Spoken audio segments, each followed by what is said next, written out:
Senhor, meus irmãos, louvamos a Deus por estarmos estudando a nossa lição da Escola Dominical junto com os irmãos. A lição 9, Vivendo o Fervor Espiritual, continuando nosso estudo sobre o verdadeiro pentecostalismo, a atualidade da doutrina bíblica sobre a atuação do Espírito Santo, revista comentada pelo pastor Ezequiel Soares. O textual de nossa lição é: E não vos embriagueis com vinho que há contenda, mas enchei-vos do Espírito, Efésios 5,18.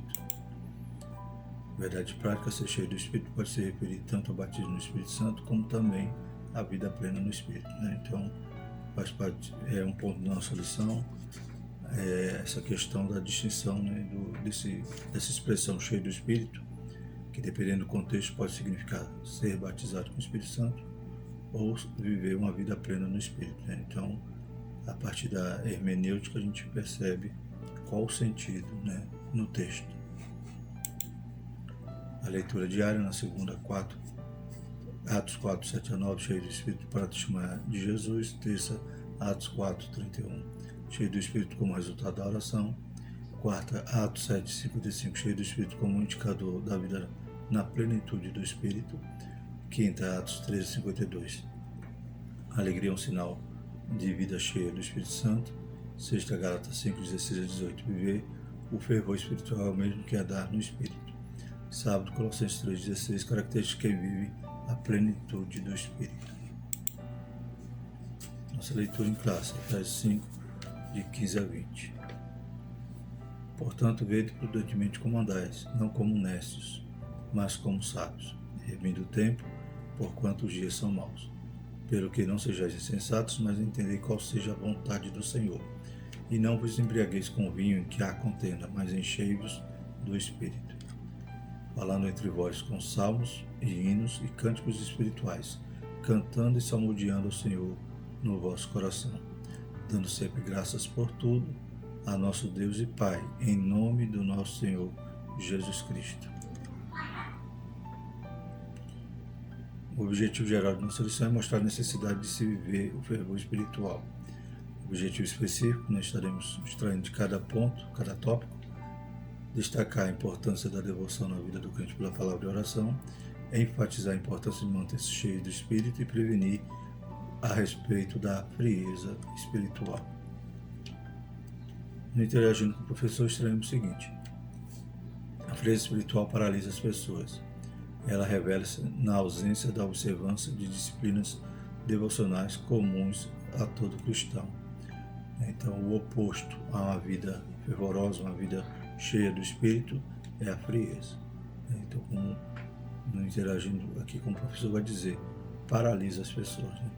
Quando há mais o desejo de separar, quando não há mais o desejo de separar o tempo para a oração, a meditação das Escrituras Sagradas, não se pratica mais o jejum, não há mais o respeito e a reverência pelas coisas espirituais.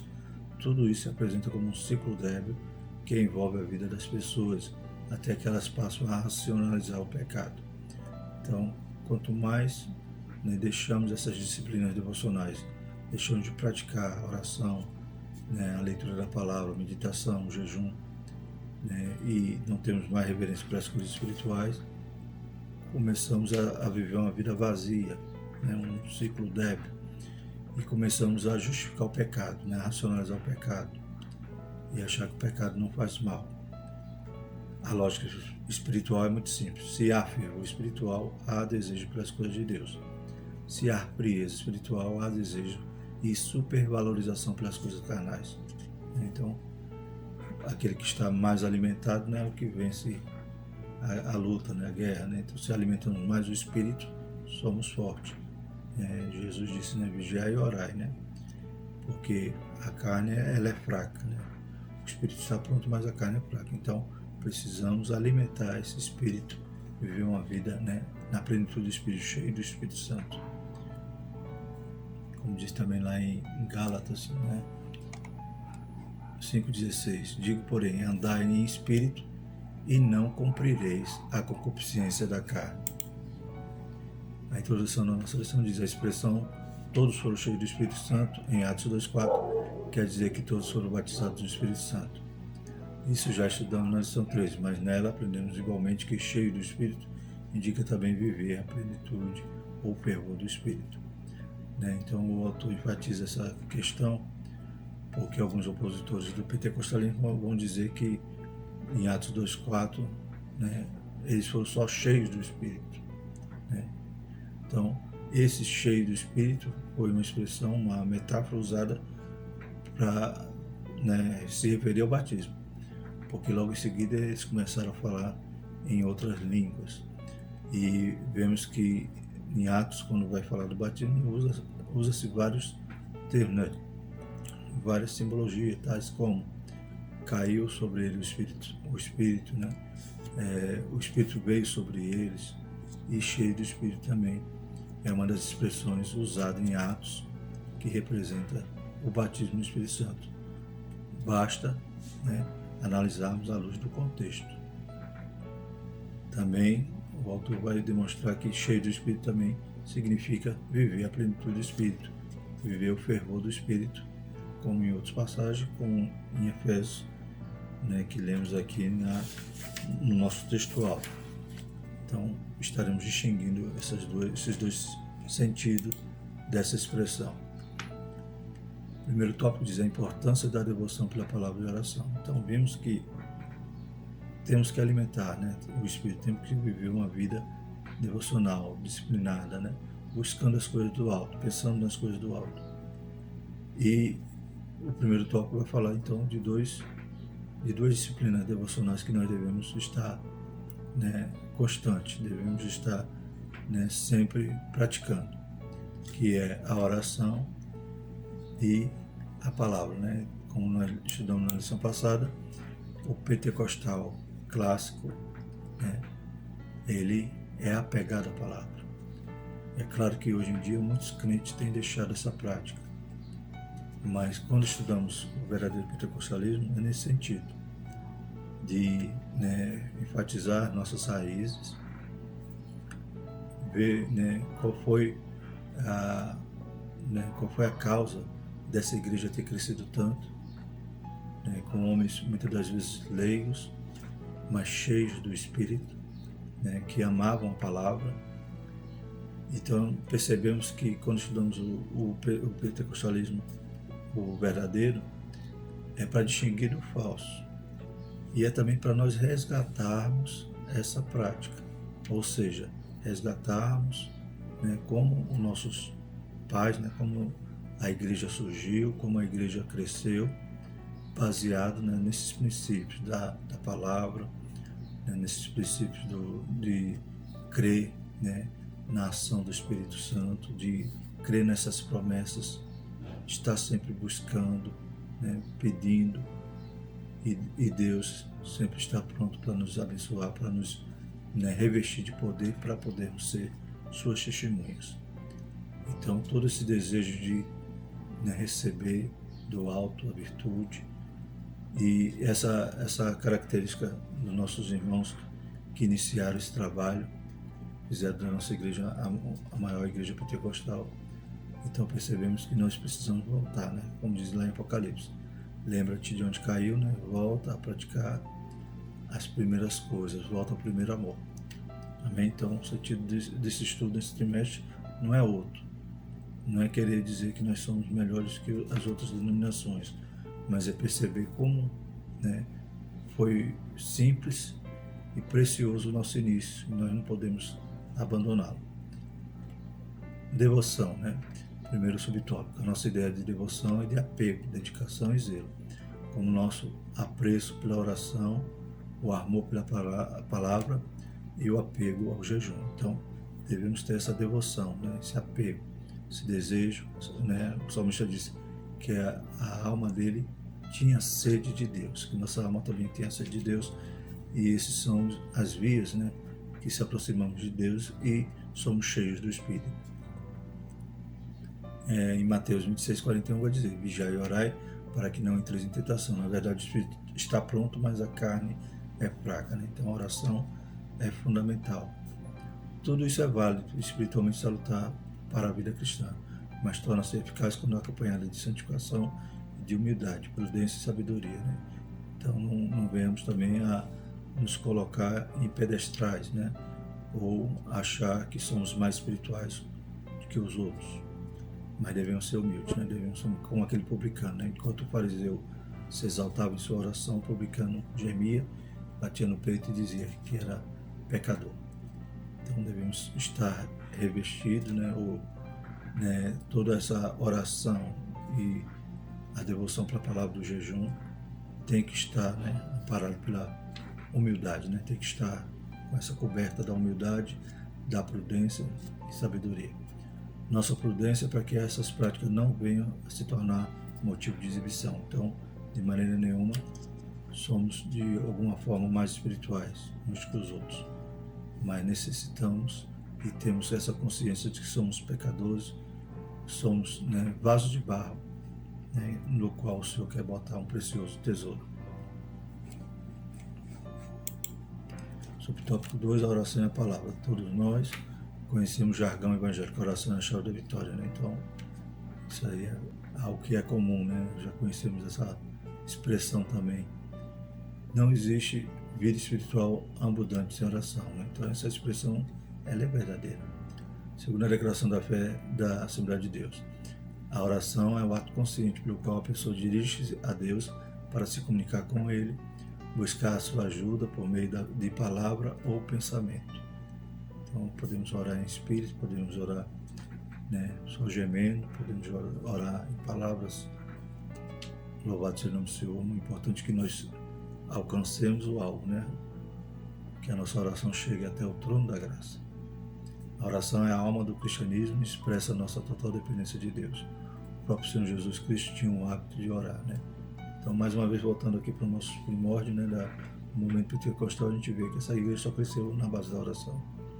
Né? Os círculos de oração, né, pastores que eram apegados, né, devotos à oração, né, crentes cheios de fogo, cheios, né, que viviam em oração, né, e sustentavam, né, essa obra de maneira maravilhosa. Então a oração é a alma do cristianismo, né, expressa a nossa dependência de Deus. E o próprio Jesus é o nosso maior exemplo. Né? Jesus, tudo que ele ia fazer, ele orava. Né? Ele orava só, chamava os discípulos para orar, Pedro, Tiago, João. E em vários momentos importantes a gente vê Jesus orando ali. Né? Isso a partir dos registros bíblicos. Mas ele vivia uma vida de constante oração. Lucas 6,12, aconteceu que naqueles dias subiu ao monte a orar e passou a noite em oração a Deus. Então, esse versículo, né, o contexto dele é no momento posterior, ele vai escolher, vai chamar, separar os 12 discípulos. Então, toda a vida de Jesus é pautada em oração. Se ele, né, que é o Filho de Deus, né, orava, quanto mais nós, que somos pequenininhos, fraquinhos, aí que somos dependentes mesmo de Deus, né? E Jesus nos dá esse modelo maravilhoso. Essa prática particular deve ser espontânea e contínua, né? Em Tessalonicenses 5,17, orai sem cessar. Então, os judeus eles oravam 3 vezes por dia, né? Era estimulado a orar 3 vezes, né? O Salmo 55,17 diz: de tarde e de manhã e ao meio-dia orarei e clamarei e ele ouvirá minha voz, né? Daniel orava 3 vezes, os discípulos oravam, né? Hora nona, né? Então, tinha lá os turnos de oração. Mas já na nova aliança, já não é só 3 vezes, né? É orar sem cessar. Glórias a Deus. Então, devemos estar em constante oração, né? Então, sempre em espírito de oração, sempre falar com o Pai. E toda atitude, né? Tudo aquilo que nós viemos, toda decisão que devemos a tomar, que seja, né, baseada em oração. A gente vai perceber aqui na lição que isso é sinal de sabedoria. A leitura da Bíblia nos torna sábios e prudentes. E 2 Timóteo 3,15, que desde a tua meninice sabes a Sagrada Escritura, que pode fazer-te sábio para a salvação, pela fé que há em Cristo Jesus. Né?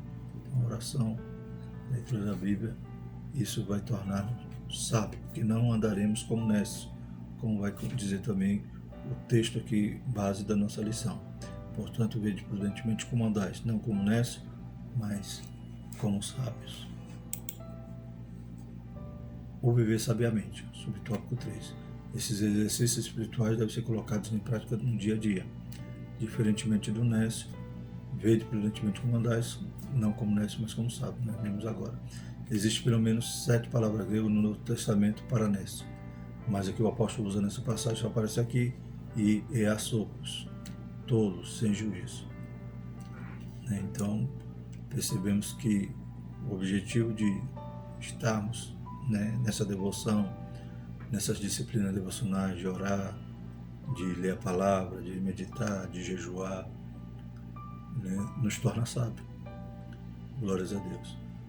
Paulo vai usar esse termo grego asofos, né? Se a gente tirar o A, fica sofos. Sofos é sabedoria, né? Lembra de Sofia, né? Então, sofo é sabedoria. O A vem negar, né? Então, A, esse prefixo aí vai negar. Então, vai dizer asofos. Quer dizer, sem sabedoria, não sábio, né? Tolo, sem juízo. Paulo está contrastando a sabedoria cristã que vem do Espírito com a insensatez dos pagãos, né? Então, quanto mais andamos com Deus, né? A Bíblia diz: não vivemos mais nós, Cristo vive em nós, e também vai dizer que nós agora temos a mente de Cristo. E o pagão insensato, tolo, né? Ele vive se arruinando em pecado. Isso se torna claro no versículo 17, né? No versículo 17 vai dizer: pelo que não sejais insensatos, mas entendei qual seja a vontade do Senhor. Onde o apóstolo usa o termo apron, né, insensato, e acrescenta que eles não entendem a vontade do Senhor. Devemos priorizar a vontade de Deus em nossas decisões, atitudes, e não focar as aparentes vantagens do mundo, né? Então, muitas das vezes alguém quer dizer que é sábio por estar, né, tendo alguma vantagem, né, tá tendo alguma falsa alegria, tendo algum, né, achando que as suas ações estão, né, dando algum lucro, mas são insensatos, são tolos, porque boa é a vontade de Deus, que ela é boa, perfeita e agradável. O modo de vida do crente não pode ser o mesmo padrão do mundo, né? Então, quando andamos no Espírito, muitas das vezes teremos até que sofrer algum dano, né, algum prejuízo, mas a gente está ali na vontade de Deus. Então, essa aparente vantagem, né, como diz a Bíblia em Provérbios, né, tem caminhos, né, que parece bom, né, mas o final é caminho de morte. Remindo o tempo. Subtópico 4, essa frase diz muito mais do que parece. Muito mais do que parece à primeira vista. O verbo remir significa comprar de novo, resgatar, aproveitar o melhor possível. Então, remir o tempo não é só resumir o tempo, não é? É você realmente aproveitar cada instante da melhor maneira possível. A palavra tempo é bem conhecida entre nós, kairos, tempo no sentido de ocasião, oportunidade. Hebreus 11:15 vai dizer: e se, na verdade, se lembrasse daquela de onde haviam saído, teriam oportunidade de tornar. Então, tempo aí é oportunidade. O crente sabe aproveitar as oportunidades para fazer a obra de Deus, falar de Jesus às pessoas que ainda não conhecem o Evangelho. Colossenses 4:5 vai dizer: andai com sabedoria para com os que estão de fora, remindo o tempo. Então, aproveitemos o nosso tempo para estarmos, né, com fervor espiritual, para estarmos na presença de Deus, adorando a Ele, e também usando para servir ao Senhor, né, como diz aqui nesse versículo, com sabedoria para com os que estão de fora, né? Então, aproveitar as oportunidades para podermos alcançar cada vez mais vidas para o reino de Deus. E no versículo 16 vai dizer que os dias são maus, né? Não só naqueles dias, e hoje, né, vivemos dias muito piores, né? Então isso é misto a acontecer, né? Faz parte do cronos, né, de Deus, né? Então os dias são maus, e quanto mais maus, mais devemos ser sábios, devotos, né, à palavra, à oração, ao jejum, para vivermos uma vida cheia, na plenitude do Espírito. Então, estamos caminhando nesse sentido de, a gente está observando aqui na lição, o sentido primeiro ali do cheio do Espírito é você viver a plenitude. Antônio Gilberto vai dizer em uma das revistas que ele comentou que estar cheio do Espírito Santo, ou deixar que o Espírito nos enche, significa ser controlado, governado e guiado por ele. Como filhos de Deus, precisamos de uma renovação contínua em nosso ser, a fim de que sejamos instrumentos do Altíssimo. Então, tudo isso a gente vê que é algo que não é estático, tem que estar sempre renovando. Se pararmos, esfriamos. No Antigo Testamento havia a ordenança de que o fogo não poderia se apagar. O fogo não poderia se apagar. Que fogo é esse? O fogo que Deus acendeu. O nosso irmão Caramuru, no seu vídeo, ele expõe que aquele fogo, desde o tabernáculo, desceu do alto, desceu o fogo do céu e acendeu. Então eles tinham que manter aquele fogo aceso. Quando inaugura-se o templo, da mesma maneira, Salomão, orando ali, Deus manda fogo do céu e acende de novo ali o altar do sacrifício. Então esse fogo ele não podia mais se apagar, então tinha que ser renovado, tinha que ser reposto a lenha, tirado das cinzas. Bem assim é a vida do crente. Já recebemos o fogo do alto, o fogo do Espírito, e precisamos não deixar que ele se extinga. A cada dia, colocar lenha e tirar o que não presta, tirar a cinza.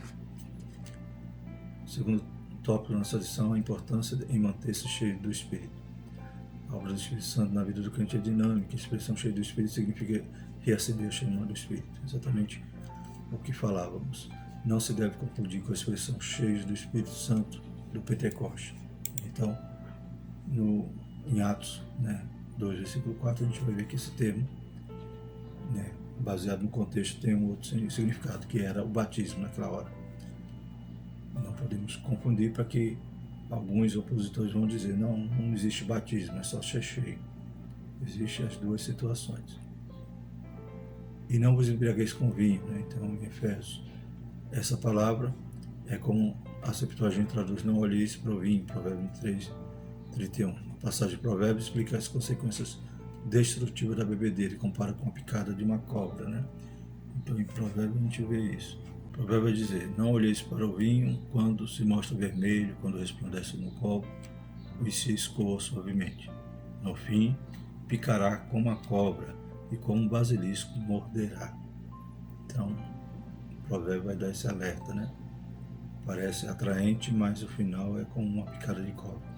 A palavra usada para contêiner significa também devassidão, dissolução. Entre esses termos são incompatíveis com a ética cristã, mas é muito comum entre os pagãos que procuram buscar a felicidade nos prazeres mundanos, que resultam sempre em desgraça. Então, não caberia também ao crente ficar arriscando, Aqueles que são hoje diagnosticados como alcoólatras, Começou sempre na primeira dose, Então ele olhou, foi atraído, e quantos hoje buscam desculpa, dizendo não, a Bíblia diz que pode ser usado como remédio. Se você estiver doente, se o médico te receitar. Mas as pessoas começam a usar desculpa para usarem do álcool, dizendo que não faz mal. Só que o final é sempre perigoso. E não condiz com a vida do crente que é cheio do Espírito. Sobre o tópico 2, mais encheios do Espírito. Então, não vos embriagueis, mas encheios do Espírito. Não vos embriagueis com vinho que há contenda, mas encheios do Espírito Santo. Esse contraste, Essa expressão indica renovação, novo conhecimento, ou melhor, novo enchimento do Espírito. Então Pedro, cheio do Espírito Santo, lhe disse, principais do povo, e vós, anciãos de Israel. Atos 4:8. Então Pedro já havia sido batizado e agora está cheio do Espírito. Então é uma condição, viver cheio, viver controlado pelo Espírito, viver mudante na plenitude do Espírito, é uma condição para todo crente, batizado ou não. Mas, além de Pedro ter sido batizado, essa dinâmica do Espírito na vida dele, então ele estava sempre cheio ali do Espírito. A ação do Espírito na vida cristã não é estática, nele somos renovados no nosso dia a dia. Os discípulos já tinham o Espírito antes do Pentecostes, João 20, 22, né? Jesus sopra ali o Espírito sobre ele, e também já eram salvos, Lucas 10, 20, mas não vos alegreis, porque se vos sujeitos os Espíritos, alegrai-vos antes que por estarem os vossos nomes escritos nos céus. Então eles já tinham Espírito, né? Antes de Pentecostes, já eram salvos. Então a gente viu, já estudou que isso foi uma segunda experiência, ou seja, o batismo no Espírito Santo é distinto também da salvação. Todos os crentes de Jesus, pentecostais e não pentecostais, batizados no Espírito Santo e não batizados, têm o Espírito Santo. Então, 1 Coríntios 3,16 vai dizer: não sabeis vós que sois o templo de Deus e que o Espírito de Deus habita em vós? E Gálatas 3,2: só quisera saber isso de vós: recebeste o Espírito pelas obras da lei ou pela pregação da fé? Então, o crente aceitou Jesus, o Espírito Santo já vem habitar nele, já vem começar a boa obra, né? Louvado seja o nome do Senhor. Então, nós sabemos que todos podem viver também cheios do Espírito. Então, é algo distinto. Salvação e o batismo. O batismo é para o serviço, a salvação é para você poder ir morar no céu. E vemos também que a distinção do cheio do Espírito em Atos, ali em capítulo 2, versículo 4, e em outras passagens. Aí tem que analisar o contexto. O apóstolo se refere à plenitude do Espírito, em cheios do Espírito, que é a característica típica dos pentecostais. Então, todos podem ser cheios do Espírito. E os pentecostais, esses que têm, né, essa característica como mais vibrante em suas vidas. Porque eles estão vivendo ali na dispensação, creio que nós estamos na época, né, no momento que o Espírito Santo, ele está nos conduzindo, ele está dando continuidade à obra de Cristo aqui na terra através do corpo dele, que é a igreja. Então, mas todos podem ser cheios do Espírito, mesmo aqueles que não são batizados. Ser cheio do Espírito, como Antônio Gilberto diz, é ser controlado, né? Romanos 8, versículo 1 vai dizer: portanto, agora nenhuma condenação há para os que estão em Cristo Jesus, que não andam segundo a carne, mas segundo o Espírito. Então, viver cheio do Espírito é andar no Espírito. Como diz lá, nós já lemos também em Gálatas 5,16, digo, porém, andai em Espírito e não cumprireis a concupiscência da carne. Então, todos nós podemos e devemos andar no Espírito e ser cheio dele. Não confundir com batismo no Espírito Santo. Isso já foi estudado na lição 3. Em outras passagens, cheio do Espírito Santo diz respeito ao batismo no Espírito, né? Em Atos 2,4 e 9,17. Mas não é o caso em Efésios 5,18. Então, como é que nós podemos distinguir? Lendo o contexto. Então, todo o texto a gente não lê isolado, a gente lê o contexto para tirar o real significado daquela passagem. O batismo no Espírito Santo é uma experiência distinta da conversão. O significado de palavras e expressões bíblicas na Bíblia deve ser entendido e interpretado à luz do contexto. Isso é chamado, faz parte da hermenêutica, né? Então, analisamos o contexto para poder interpretar o texto. Então, não confundir. Ser cheio do Espírito foi usado como uma expressão representando o batismo em Atos, capítulo 2 e 4 e 9 e 17. Em outras passagens da Bíblia, até em Atos, significa viver na plenitude do Espírito. Então, viver um fervor espiritual, como diz no nosso título da lição. Isso todo crente pode viver e deve, né? Sobre o tópico 3, não confundir com o batismo no Espírito Santo. Observe a frase. Então Pedro, cheio do Espírito Santo, lhe disse. Atos 4:8. Então aí já é momento depois do batismo. Já não é, Pedro não foi batizado de novo.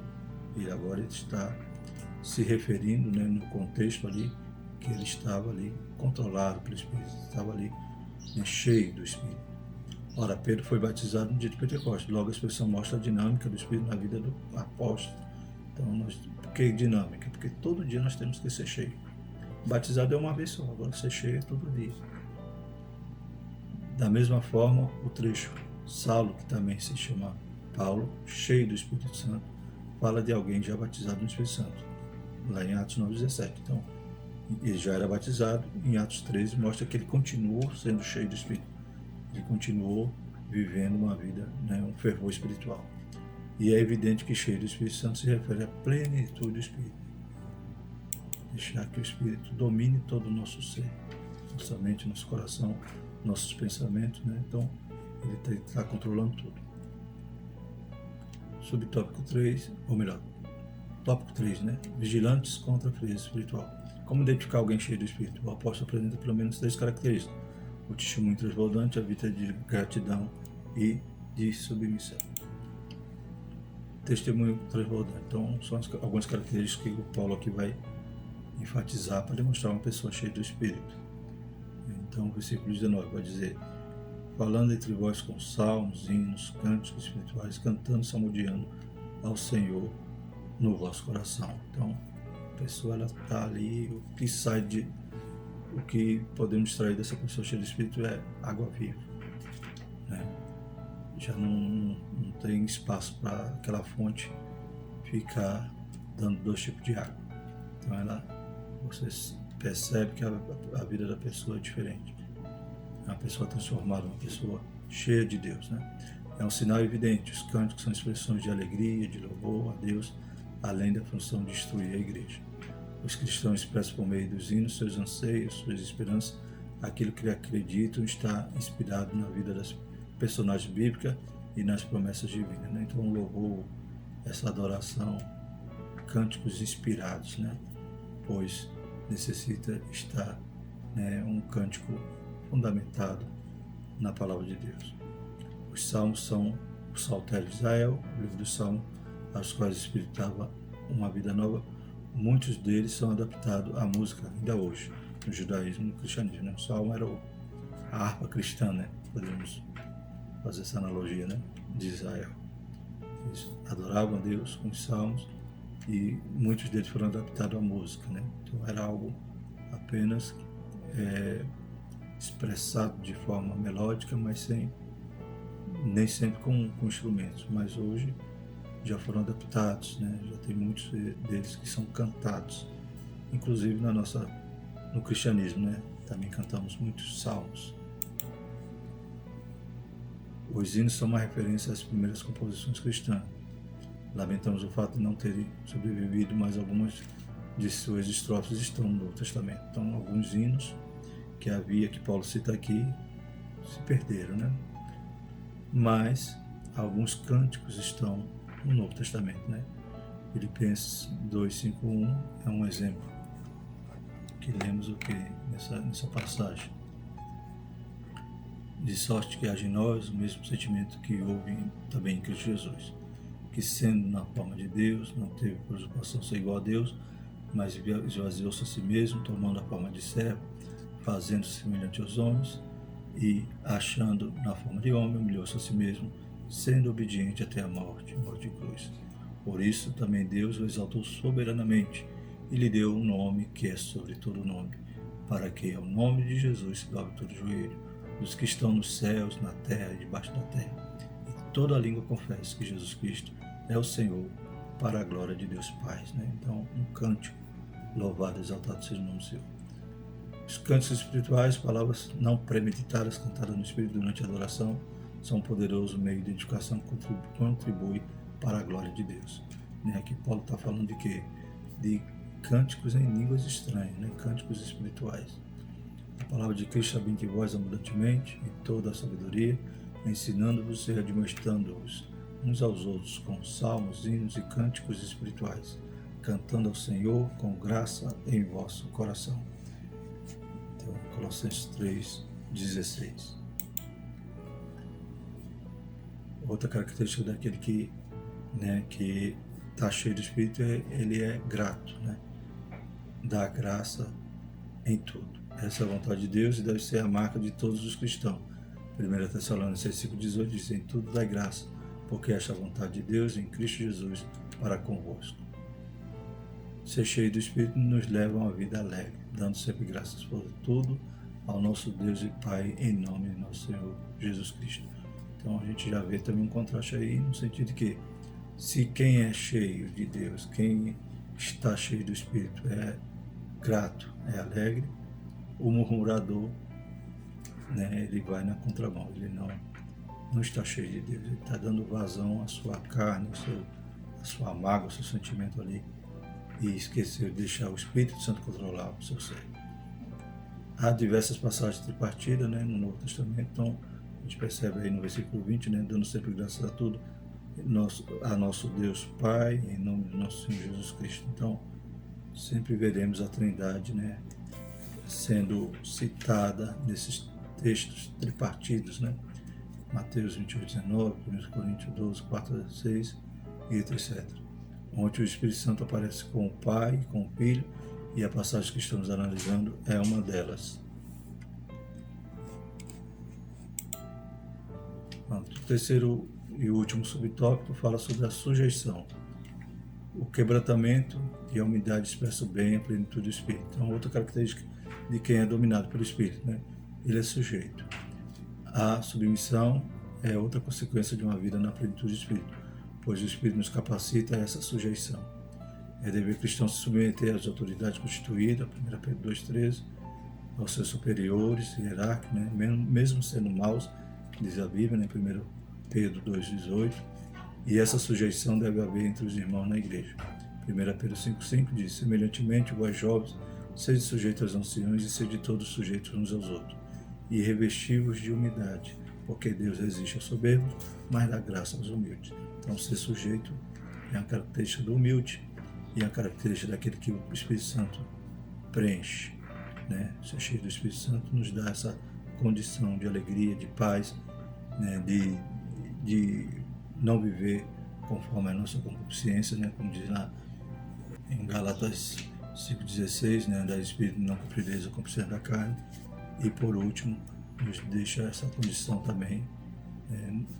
O Espírito Santo, ele nos dá essa capacidade de sermos submissos, sujeitos uns aos outros, ser humilde, né? Considerar os outros superiores. Glórias a Deus. Alguém pode dizer é fraco, mas isso faz parte, né, da expressão do Espírito, e no Espírito, como somos cheios do Espírito, geramos o fruto do Espírito, como já estudamos na lição passada. Concluindo, o significado de encher do Espírito é ter uma vida cristã na plenitude do Espírito Santo. Então a gente já viu as consequências agora nesse último tópico, mas vimos lá no primeiro tópico que nós devemos ter uma disciplina devocional. Orar, buscar o Senhor, jejuar, meditar na sua palavra, frequentar os cultos. A gente tem que alimentar o nosso espírito, né?